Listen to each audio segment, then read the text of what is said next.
Finally നമ്മൾ juice ready ആയിട്ടുണ്ട്. ഗ്ലാസ്സിൽ ഒഴിക്കുക. കുറച്ച് തേന് ഇതിൽ മധുരം എടുത്ത് കേട്ടോ.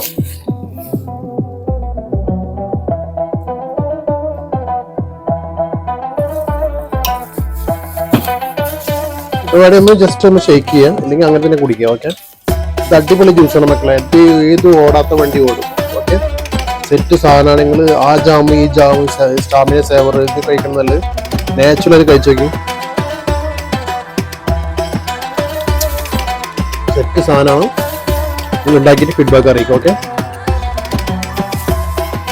അല്ല ഗൈസ്, എന്താണ് വിശേഷം? നമ്മൾ മറ്റേ ജ്യൂസ് കൊണ്ടുള്ള ഒരു വെറൈറ്റി ജ്യൂസാണ് ഇത്. അവക്കാഡോ സ്മൂത്തി ഉണ്ടാക്കാൻ പോകുന്നത്. ഓക്കെ, ആദ്യം കുറച്ച് അവക്കാഡോ അതിൽ, ആദ്യം അവക്കാഡോ, പിന്നെ ഒരു പഴം ഇടാം. നേന്ത്രപ്പഴം ഉണ്ടെങ്കിൽ നേന്ത്രപ്പഴം ഏറ്റവും ബെറ്റർ, ഇല്ലാന്നുണ്ടെങ്കിൽ നമുക്ക് ഈ പഴം കുഴപ്പമില്ല. നേന്ത്രപ്പഴം ഇടാം. പിന്നെ കുറച്ച് വെള്ളത്തിട്ട് വെച്ചാൽ കുറച്ച് ഈത്തപ്പഴം, ഒരു 10-12 പീസ് ഉണ്ടാവും. പിന്നെ കുറച്ച് അണ്ടിപ്പരിപ്പ് ഇടുക. പിന്നെ കുറച്ച് ബദാം, പിന്നെ കുറച്ച് 1 ml പാലുണ്ടാവും. പാലൊഴിച്ച്